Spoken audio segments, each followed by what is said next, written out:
So these are the Foxconn dormitories. Okay, remember we told you about Foxconn and Zhengzhou and Foxconn. The people supposedly died, and so everybody's like fleeing from there, right? Yeah. So video. I thought you just said Jim Joe.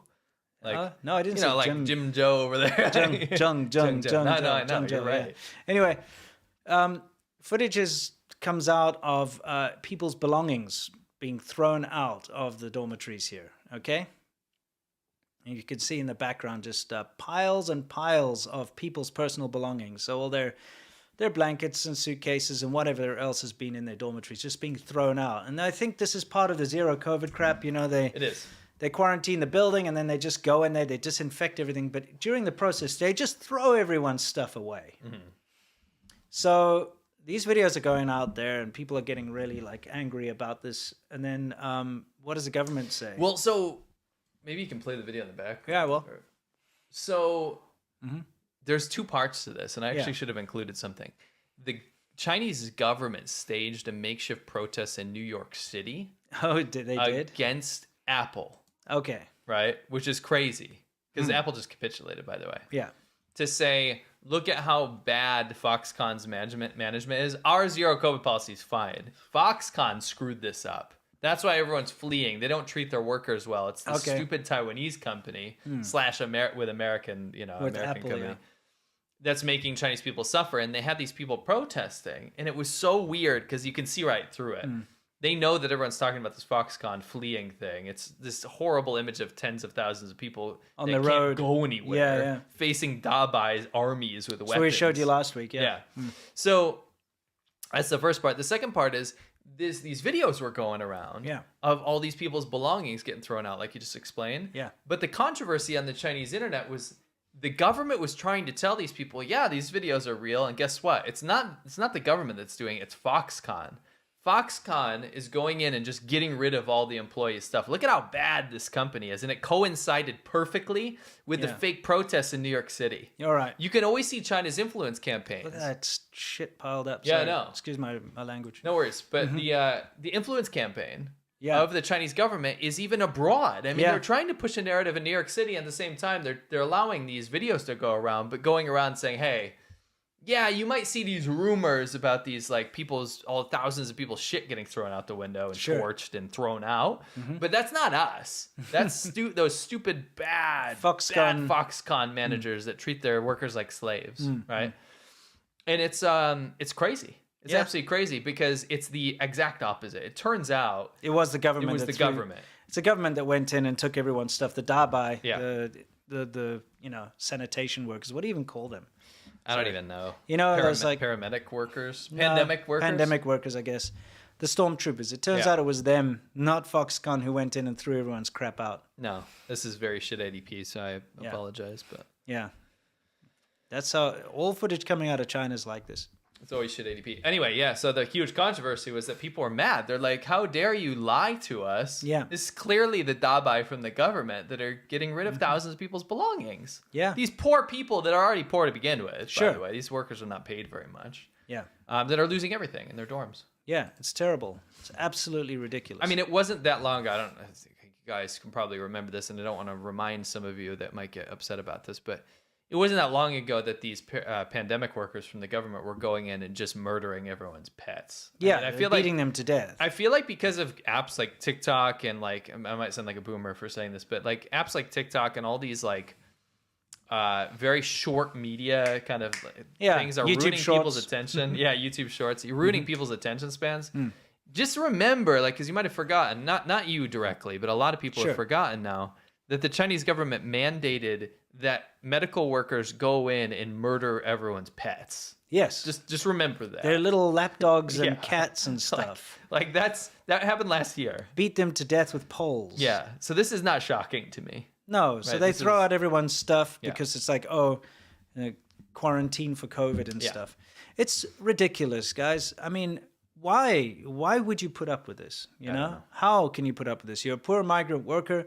You're working at Foxconn, you get locked down, you get thrown in a quarantine camp, and then someone goes into your dorm and then destroys all your personal belongings. Yeah. Throws them out the window. Yeah. Doesn't even care, just throws them out the window. Your blankets, your books, your suitcase, your presumably they steal anything worthwhile. I mean, what, like, you know what I mean? It's whatever it is. It's just terrible. It's terrible that this is happening to people on such a large scale in China. Anyway, let's talk about first-tier cities for a second here. Sure.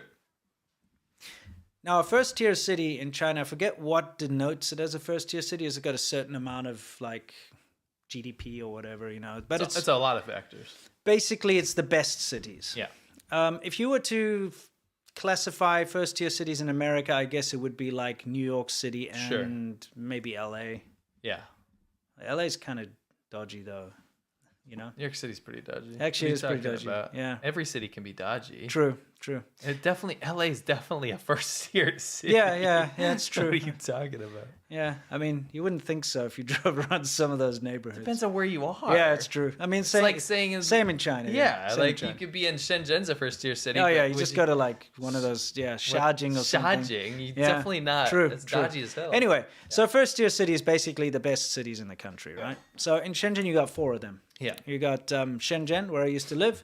You've got Shanghai, everybody knows. You've got Beijing, and then you've got Guangzhou. Those are the 4. Everyone knows Shanghai and Beijing, so you usually use those as an example. Shenzhen and Guangzhou, I feel like the vast majority of people don't know.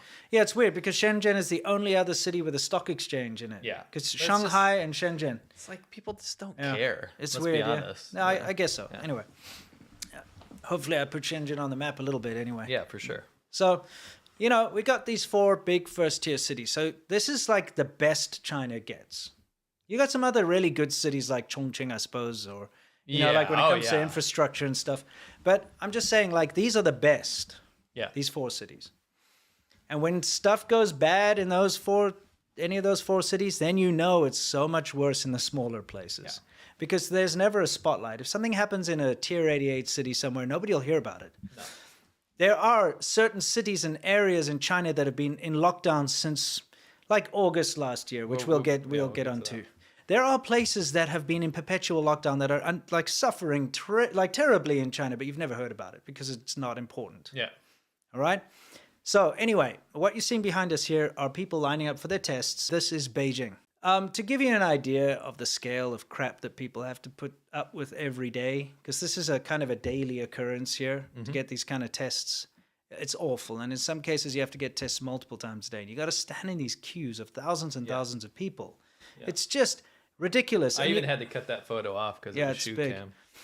And guys, you're going to actually find out later in this episode why the government insists on keeping this testing going. There's actually a reason. Mm-hmm. We found out there's a reason for this. Yeah. And it's not people's health. All right. So when it hits the first tier cities like this is when it's really bad. Now this is Guangzhou, right? People are posting things around. It's not good.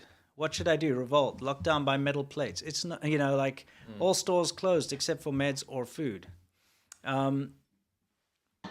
Things are getting crazy in Guangzhou. This first tier city for the first time is starting to see proper lockdowns. I think I from that message, I think it was important to put that in there because it shows that people are so out of touch with other people in China. Yeah. Like the huge swaths of the country have been going through this stuff. In Guangzhou, their current lockdown's not even as close to as bad as some of the other ones. Like even Shanghai. Yeah, people talk about it like it's some new thing. And by the way, Guangzhou people are much more rebellious. Yes. So they're like Cantonese people are much more rebellious than the average like northerner. Yeah. Or even Eastern Chinese person. So they're throwing a fit. Yeah. But the other parts of China have been going through this forever. Yeah. And it's like people are so not sympathetic to their peers in China. Mm-hmm. It's a very not unified country, if that makes sense. It's not unified at all. And that's the problem. People live in a bubble. And that's why you can get, for instance, you get these shills and these expats that live in China. Yeah. There's a small handful of them that do work for the Chinese government. Yeah. And they always go out there and say how great China is, how amazing China is, how great and fantastic our life is here in China. When just next door, people have been in lockdown for months or are suffering greatly. But because it hasn't affected their little bubble, they can still go out and drink their cheap beer or whatever it is they do. Yeah. They don't care. They've got no compassion. They cannot even fathom that there's somebody actually struggling next door or a town over or a city over. For sure. For them, that doesn't matter because it doesn't affect them. Everything's very insular in China. Yeah. And the way that the news is controlled it maintains that system where you don't care about what's happening in the city over from you. And that's why you see people getting shocked when their city gets locked down. We showed you this footage last week. Just wanted to show it to you again. This is Guangzhou, and these are kids being taken off to a quarantine camp. All right, because this started last week. Just wanted to show you that clip again because it's relevant. The city is currently going down through some pretty incredible lockdown stuff. Let me turn up the volume for this so you can actually hear it. Give me a second. This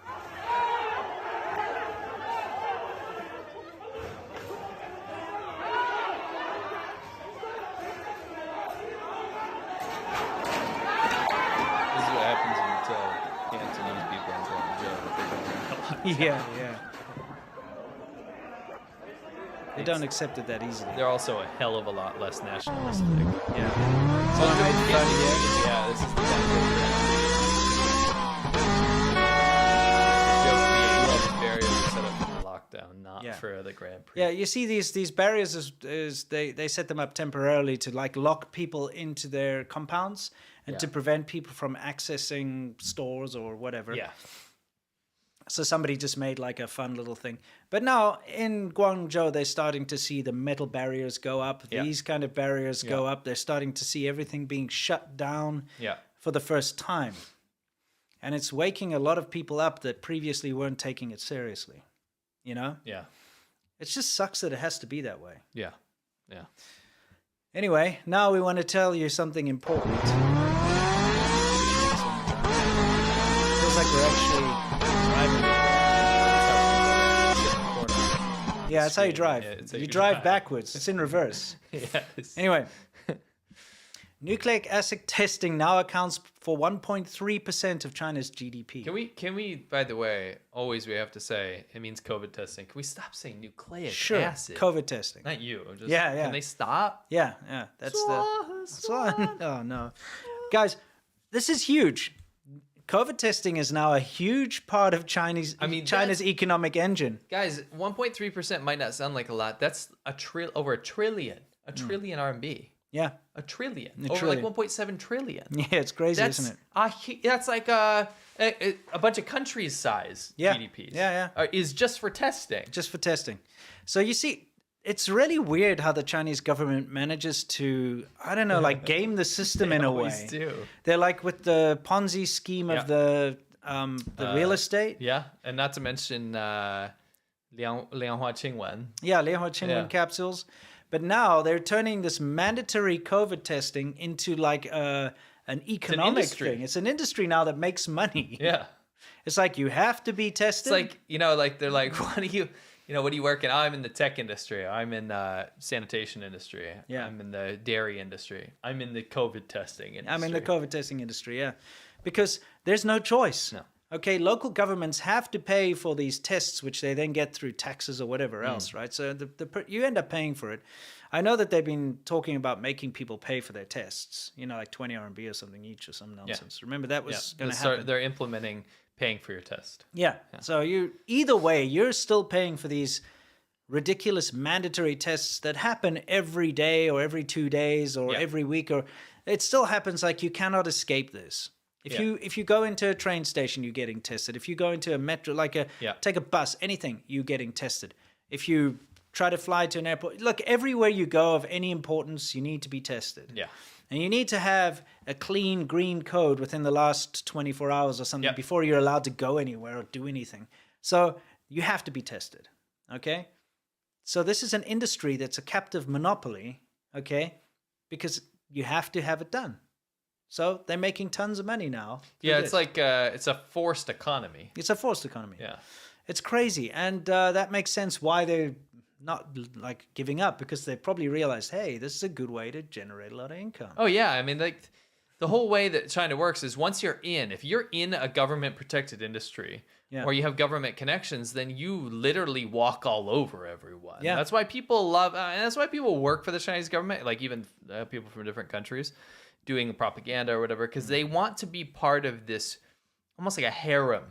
They want the prostitution. They want the the free cognac. Yes. They want the attention. They want the respect, right? That all these CCP officials get away with living a debaucherous lifestyle. Oh, you can just be an absolute scumbag, right? A really villainous scumbag. And it attracts a certain type of person. Yeah, like little leprechauns. And, yeah, for sure. They're like, oh, I can finally stop being ridiculed my whole life, and I can go get the respect I deserve. Right? Sure. So they get attracted by authoritarian countries like this. Anyway, my point in the grander scheme of this is that if you make it into one of these industries or find government protection in China, then you're golden, right? Sure. So this is what we're seeing here. Yeah, exactly. Now, just again, gonna say it one more time, 1.3% of China's GDP is now COVID testing. Testing. Yeah.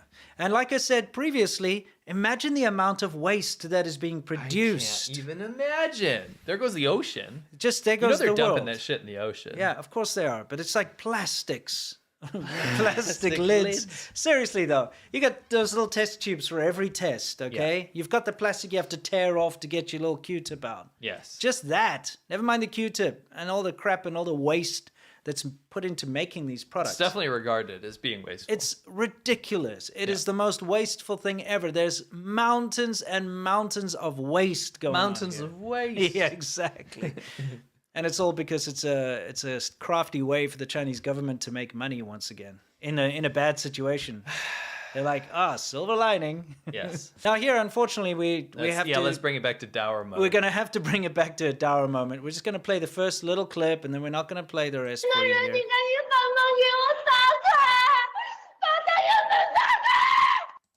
All right, so... That's all you're going to hear from this. Yeah, and we're not going to show you any of the rest of it because it's a conversation in one of these groups. Now, when you're in a building in China, okay? Yeah. And this used to happen all the time when we were there too, is you will have like a WeChat group for your building. Yes. Okay, this is where people get together. They talk about like if they're annoyed with the management or whatever, or if they can somehow find a loophole to screw over something. Or there's always something going on in those groups, something unsavory, right? Always. But this Not is always. Yeah, always. Not always. Every time. There's always something in there. There's always something. Anyway, doesn't matter. The fact of the matter is it's become a necessity these days with the COVID lockdowns, okay? Yeah. It's the only way for people to, survive through this madness is for the first time people are really getting to know their neighbors, by the way. Yeah. Even though it's only through chat. Yeah, by the way, in China, knowing your neighbors is not really a thing. No. I mean, you live in an apartment block and the person next to you barely even say hi. I mean, you can. It happens, but oftentimes no. Yeah, but it's not like you go borrow a cup of sugar or something like that. You know what I mean? It's a different kind of a situation. Villages are different. Yeah, of course. Little villages, everybody knows everyone else, and they just walk into your house. Yeah. Used to happen in our bike shop. Yeah. People just come randomly walk and sit on our couch. Yeah. Like, use our toilet and stuff. Just come in without asking. Like, what's going on here? There's something nice about that. I guess it is nice. It's friendly. But these groups have been a lifeline for people. Yeah. Okay, not only just because for mental health to be able to share their experience, but when there were food shortages and the government was supposed to be delivering food, but they weren't in Shanghai, for instance. Yeah. People in these groups would be like, hey, I've got like some eggs and do you have some meat or whatever? I'll trade you this and I'll trade you that. I've got some salt, People were figuring out ways to help each other out. Yeah. Okay, through these groups. Unfortunately, here in this particular group, this woman's mother committed suicide. Well, jumped out of a window because she couldn't take it anymore. And she couldn't get the gate open because of the COVID lockdowns. And so the whole point of this conversation is people trying their best to get the building management and the authorities to open the gate so she could go to her mom who was like dying on the pavement. Yeah. And eventually it was through the help of the other people in the group that she managed to finally, unfortunately too late, get to try and help her mom. But yeah, like I said, too late, so it was unfortunate. This is actually very close to where I used to live. This is in Hohhot in Inner Mongolia. Yeah. Yeah, so she didn't make it out in time. But that was because of zero COVID. It just shows you the zero COVID policy, locking people away like this is just a disaster. The problem with this is that you don't see, there's so much of this going on, by the way. Yeah. Like these instances happen constantly right now because of zero COVID. Mm-hmm. But if you shared this, you're in trouble. Yeah. If someone recorded this and shared it, and the fact that we're talking about it means someone got in trouble, right? And that's the problem, is that no one's incentivized. Actually, people are de-incentivized to even talk about it. Yeah. Because you will be breaking the law in China for making China look bad. That's a law, right? It's called spreading rumors. Yeah. Picking quarrels. Spreading rumors. That means actually just means you're making China look bad. Yeah. When in fact, what you're doing is airing your grievances. Yeah. Right. Correct. It's disgusting that this kind of situation is happening. But first of all, from a mental health perspective, if you are trapped like an animal in your apartment and it's relentless as well. It's been going on now for too long. Oh, yeah. It's just relentless. So people, they might have some hope. Okay, I'm gonna live by the rules. I'll stay in my apartment for 2 weeks, let's just say. And then things will be better because I'm following the rules. I'm saying what they're telling me to do. I'm doing it, right? Yeah. And you do that for 2 weeks, and then it gets extended. Yes. And then it's a month, and then it's 2 months or whatever. And then you get let out, and you're out for about a week, and you're kind of normalizing again, and then you get locked down again. You know, it really grates on you. And even if you have a high capacity, like I find most Chinese people are able to suffer. 吃苦, as they say. It's actually in China, Chinese people will tell you this. That's something they're really good at, is 吃苦, which means to eat bitter. It means to put up with. And endure is the right word, to endure hard times. Yeah. Chinese people are very good at this because it's been something they've had to do for countless generations, whether it's been through emperors or horrible communist dictators or whatever the case, starvation and hardships. They're very good at enduring this stuff. But even if you're very good at enduring this stuff, you mentally start to take strain. And this is what happens. Like, her mother wouldn't have jumped out the window if it wasn't for these lockdowns. And then the fact that nobody could get to her in time to save her is also a result of the lockdowns. Correct. It's all just a bad situation all around. Really bad. It's coming apart at the seams.